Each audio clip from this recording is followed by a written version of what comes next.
자, 이제 오늘도 로마서의 말씀을 우리가 읽었는데요.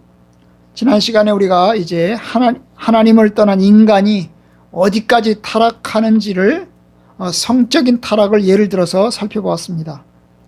하나님을 떠난 인간은 하나님을 향해서는 우상숭배로, 그리고 사람을 향해서는 자기 몸을 마음대로 사용하는 것으로 나아갑니다. 특별히 몸을 영리로 사용한다고 그랬습니다. 영리가 뭐냐면 순리에 거스르는 겁니다. 하나님께서 만드신 그 자연 질서를 하나님의 뜻을 따라서 사용하지 않고 반대로 하나님의 말씀과 하나님의 진리를 거슬러서 사용하는 것입니다. 바로 그것이 동성입니다. 하나님께서는 남자와 여자를 통해서 서로 사랑하고 관계를 갖게 하셨습니다. 이것이 순리입니다. 그런데 반대로 남자와 남자가, 여자가 여자가 이제 관계를 가짐으로 해서, 동성의 관계를 가짐으로 해서 하나님의 뜻을 거슬러 나가는 것입니다. 그 결과 인간은 합당한 보응을 받습니다. 그 합당한 보응이라는 것은 뭐냐면 그릇된 욕망에 따라서 자기 몸을 사용한 결과, 그것 때문에 인간이 더럽고 추하고 그 다음에 하나님께서 내버려 주시는 결과로 나아갔다는 것을 말합니다. 자, 오늘은 이제 1장 28절부터 32절을 우리가 읽었는데요. 오늘 말씀에도 보면 이제 인간이 어디까지 나아가는가를 보여줍니다. 하나님을 떠난 인간이 어디까지 나아가는가, 삶 전체로, 인간의 인격 전체로 나아가는 것을 보여줍니다. 29절부터 31절까지가 바로 그런 것인데요. 모든 불의, 추악, 탐욕, 악의가 가득한 자요, 시기, 살인, 분쟁, 사기, 악독이 가득한 자요, 수근수근하는 자요, 비방하는 자요, 부모를 거역하는 자요, 우매한 자요, 배약하는 자요, 무정한 자요, 무자비한 자라 그랬어요. 여러분, 이 말씀을 이제 보면 여러 가지가 나옵니다. 사도 바울이 이것을 쓰면서 어떤 논리적인 어떤 절차로 나아가지 않았습니다. 예를 들면 마음을 제일 먼저 얘기하고 그 다음에 행동을 그 다음 얘기하고 뭐 이렇게 얘기하지 않고 좀 중구난방으로 왔다 갔다 합니다. 마음에 관한 문제, 그 다음에 삶의 행동에 관한 문제가 섞여져 있습니다. 어쨌든 인간의 어떤 생각, 욕망, 그 다음에 언어, 그 다음에 관계, 가정생활, 인격 전체가 무너지는 삶의 모습을 보여줍니다. 모든 불의, 첫 번째가 모든 불의잖아요. 모든 불의라고 하는 게 뭡니까? 하나님의 질서를 거스르는 삶 전체를 얘기합니다. 불의, 옳지 못한 거죠. 그런데 하나님께서 보시기에 옳지 못한 삶이 삶 전체에 나타나는 것입니다. 그것이 모든 불의입니다. 하나님의 기준을 버리고 자기 욕망과 이익을 따라서 살아가는 것입니다. 두 번째가 추악입니다. 이 추악이 뭐냐 하면 의도적으로 악을 행하는 것을 말합니다. 탐욕은 더 많이 가지려는 욕망입니다. 자기 것에 만족하지 못하고 끊임없이 더 가지려고 하는 거죠. 돈이나 물질이나 권력이나 능력이나 어떤 것들을 얘기합니다. 악의라는 것은 악한 의도입니다. 다른 사람을 해치려고 하는 마음을 뜻하는 것입니다. 시기는 뭐예요? 다른 사람이 잘 되는 것을 기뻐하지 못하는 겁니다. 사촌이 잘 되면 배가 아픕니다. 그리고 다른 사람을 끌어내리려고 합니다. 이것이 행동으로 나타나면 살인으로 나타나게 됩니다. 살인, 사람을 죽이는 거죠. 여기서 살인은 사람을 죽이는 것입니다. 그런데 물론 성경에서 말할 때는 신체적으로 사람을 죽이는 것뿐만 아니라 마음의 증오도 포함합니다. 분쟁은 뭡니까? 싸우는 거죠. 다른 사람과 충돌하고 부딪히고 싸우는 것입니다. 자기의 지식과 자기의 주장과 자기의 이익을 얻기 위해서 끊임없이 싸우는 것입니다. 분쟁. 사기는 뭐예요? 속이는 거죠. 속이는 겁니다. 겉으로는 정직한 척하지만 다른 사람을 속여서 자기 이익을, 그리고 자기 목적을 달성하는 것이 사기입니다. 악독은 뭡니까? 다른 사람을 해치려고 하는 성품을 얘기합니다. 참 얼마나 그 인간의 마음이 악한지 끊임없이 다른 사람을 해치려고 합니다. 이것이 행동으로 발전하기도 하죠. 수근수근 비방, 이건 이제 둘 다 다른 사람을 험담하는 것입니다. 근데 수근수금은 몰래 숨어서 그 사람이 없는, 당사자가 없는 자리에서 어떻게 합니까? 험담하는 겁니다. 뒤에서 험담하는 거죠. 비방은 뭘까요? 비방은 앞에서 공개적으로 험담하는 것을 얘기합니다. 결국 이제 자기를 좋게 하기 위해서 다른 사람을 깎아내리고 그리고 비난하고 공격하는 것을 이야기합니다. 하나님께서 미워하시는 자요. 번역상 하나님께서 미워하는 자라고 했지만 아마도 하나님을 미워하는 자 이렇게 보는 게 맞을 것 같습니다. 어쨌든 하나님을 향해서 적대적인 태도를 가지고 있는 것입니다. 능욕하는 자요. 능욕한다는 말은 다른 사람을 무시하고 비난하고 짓밟는 것입니다. 교만한 자요. 자기를 다른 사람보다 높게 생각하는 거죠. 교만한 자요. 다른 사람을 깎아내리고 자기가 다른 사람보다 높게 있다고 생각하는 것입니다. 이 교만인 것입니다. 좋은 말로 말하면 프라이드일 수도 있지만 여러분 이 프라이드가 자존감일 수도 있지만 다른 사람을 비난하고 깎아내리는 것이 문제입니다. 자랑하는 것입니다. 자랑. 자랑이 뭐죠? 자기 업적과 능력을 과장하고 높이는 거예요. 이 교만과 자랑이 같이 연결되어 있는데요. 뭡니까? 교만은 마음의 태도를 말한다면 자랑은 이 교만이 말과 행동으로 나타나는 것입니다. 악을 도모하는 자요. 악을 도모한다는 말이 도모라는 게 계획하는 거죠. 그죠? 네, 악을 계획하고 실행하는 겁니다. 여기서 죄라고 하는 것이 우발적인 것이 아니고 대단히 의도적이고 계획적이라고 하는 것을 보여주는 겁니다. 부모를 거역하는 자요. 한마디로 부모님께 불순종하는 겁니다. 여기서 부모님께 불순종하는 것을 하나님을 거부하는 그런 죄와 같은 선상에서 이야기를 하고 있습니다. 우매한 자요. 여러분 우매한다는 말이 어리석다는 말이죠. 멍청하다는 겁니다. 분별력이 없는 거죠. 지능이 낮은 게 아닙니다. 지능이 낮아서 멍청한 게 아니고 하나님의 뜻을 깨닫지 못하는 겁니다. 그래서 옳고 그름을 분별하지 못해요. 하나님의 말씀의 기준에서 생각하지 못하기 때문에 뭐예요? 옳고 기른 것이 무엇인지를 잘 몰라요. 그것이 바로 어리석은 것입니다. 배약한 자요. 이 배약하다는 말은 약속을 배신하는 겁니다. 약속을 깨트리는 거죠. 여러분 약속을 깨트리게 되면 사람을 믿을 수가 없습니다. 그죠? 신뢰를 잃어버리게 됩니다. 어쨌든 하나님과 한 약속, 다른 사람들과 한 약속들이 다 배신당하고 무시하는 것이 바로 배약하는 것입니다. 무정한 자요. 무정하다는 말은 정이 없다는 겁니다. 정이라는 게 사랑을 뜻하는 것입니다. 그래서 사랑이 없다는 거예요. 가족 간의 사랑도 없고 사람 간의 사랑도 없습니다. 무자비한 자요. 무자비한 자는 이제 반대죠. 이 무정한 자와 반대되는 것인데요. 다른 사람의 고통과 다른 사람의 아픔을 보면서도 전혀 도와주려고 하는 마음이나 어떤 불쌍한 마음, 긍휼한 마음 이런 게 없어요. 사랑이 없으니까 아주 무자비합니다. 응? 자비가 없는 겁니다. 여러분 이게 이제 여기서 우리가 쭉 보았지만 이게 마음의 문제일 수도 있고 행동의 문제일 수도 있는데요. 여러분 이것이 이제 여러 가지 형태로 나타난 것을 보게 됩니다. 하나님을 향해서 그리고 사람들을 향해서 나타납니다. 행동으로는 사람을 죽이기도 하고 또 사기를 치기도 합니다. 또 마음으로는 교만하기도 하고 또한 이제 어리석은 삶의 태도를 가지고 있기도 합니다.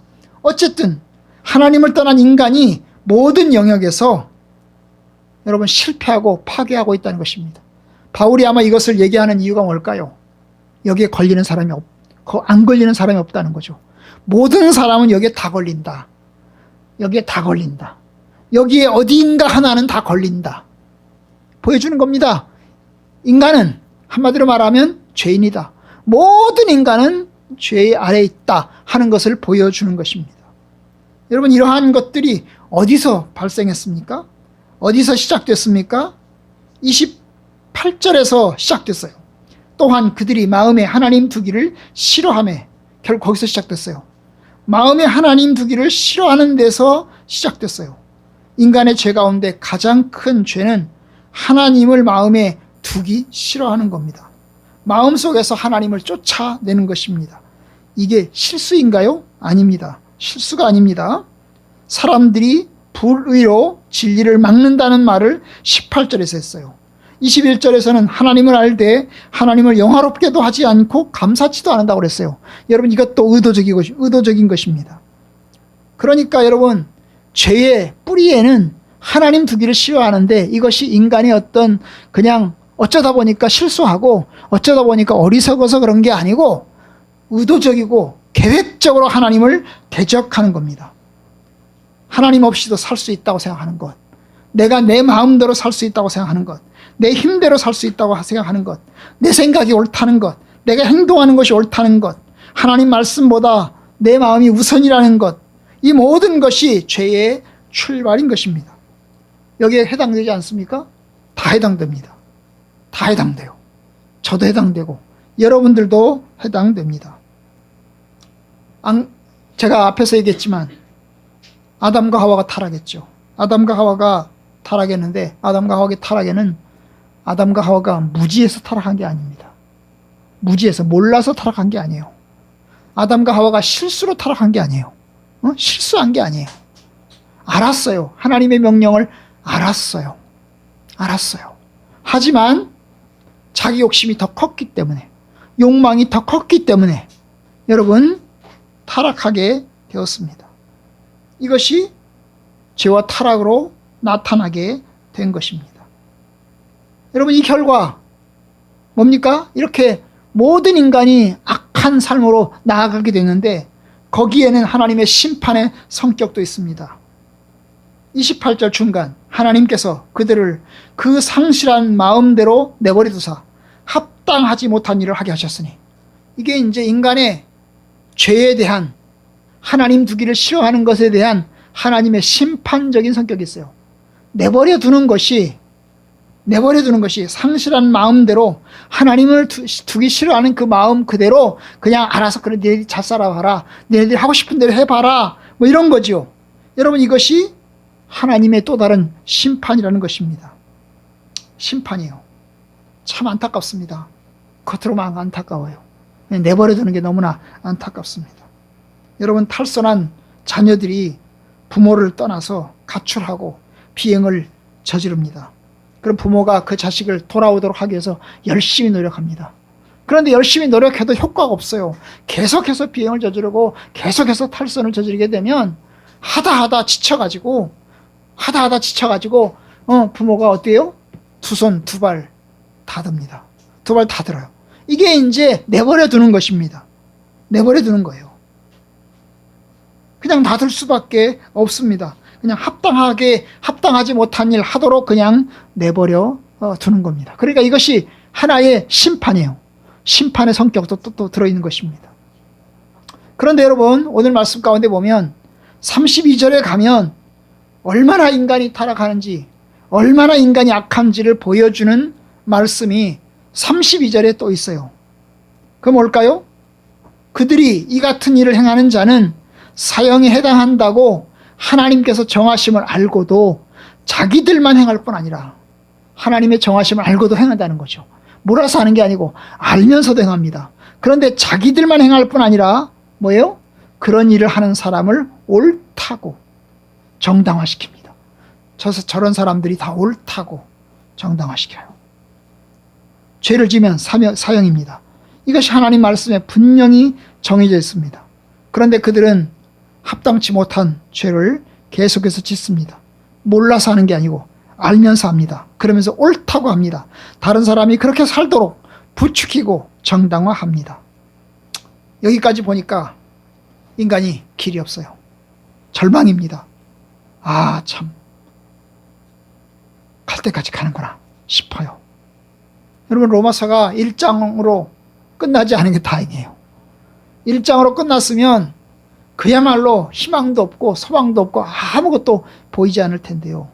여러분, 로마서가 얘기하고자 하는 것은 인간이 그래서 갈 때까지 간다, 그래서 어쩔 수 없이 망해라, 그렇게 하는 것이 로마서가 말하고자 하는 게 아니에요. 로마서가 말하고자 하는 건 뭐죠? 복음입니다. 복음. 예수님의 복음. 예수님의 복음. 예수님 자신이 복음이고 기쁜 소식입니다. 그 복음이 어때요? 우리를 구원할 수 있다는 겁니다. 예수님의 십자가가 우리를 구원할 수 있고, 인간이 그렇기 때문에 주님께서 우리를 구원하러 오셨다는 거예요. 인간의 능력을 어찌할 수 없기 때문에 하나님께서 독생자를 이 땅에 보냈다는 겁니다. 그래서 이제 1장에서 죄를 얘기했어요. 죄. 아까 제가 지난번에 말씀드렸죠.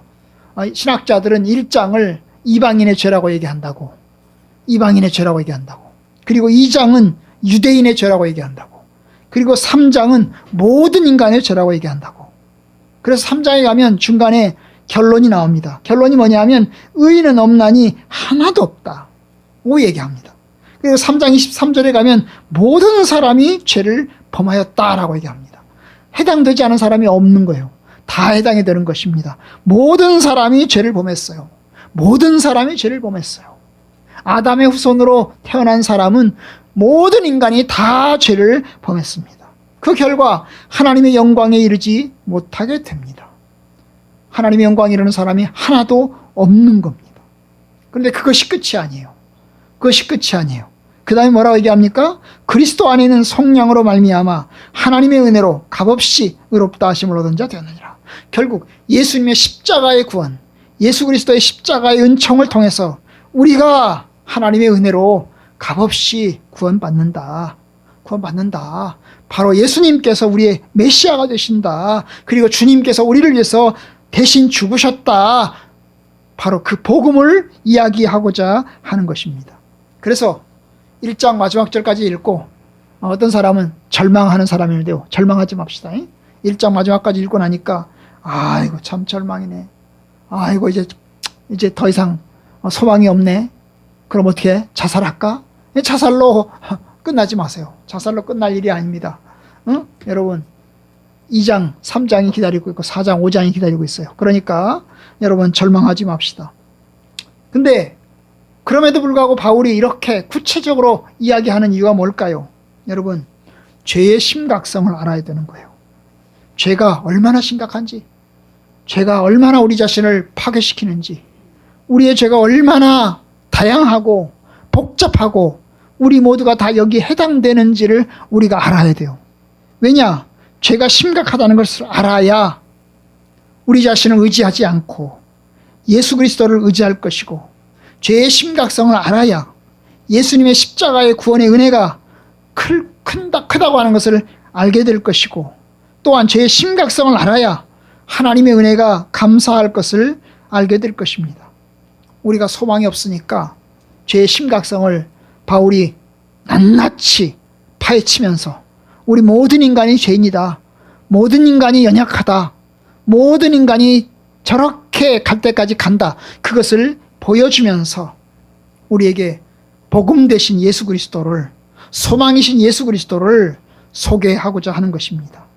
그러니 여러분 이 시점에서 우리의 죄를 깨달았으면, 우리의 죄가 심각한 줄 알았으면, 우리에게 소망이 없는 걸 알았으면 어떻게 해야 됩니까? 회개하고 하나님께 나아가야 됩니다. 우리 자신을 신뢰할 것이 없으니, 나 자신을 믿을 것이 없으니 하나님 연약합니다. 하나님 내가 주님을 의지합니다. 주님께서 나의 구원자가 되어주세요. 주님께서 나의 소망이 되어주세요. 이렇게 해서 주님께 나아가야 되는 것입니다. 부디 죄의 심각성을 깨닫고 죄가 얼마나 우리 자신을 파괴시키는 것을 알고 여러분 하나님께 감사하고 그리스도의 십자가를 의뢰하며 하나님을 섬기는 삶으로 나아가는 저와 여러분들이 다 되었으면 좋겠습니다. 아멘.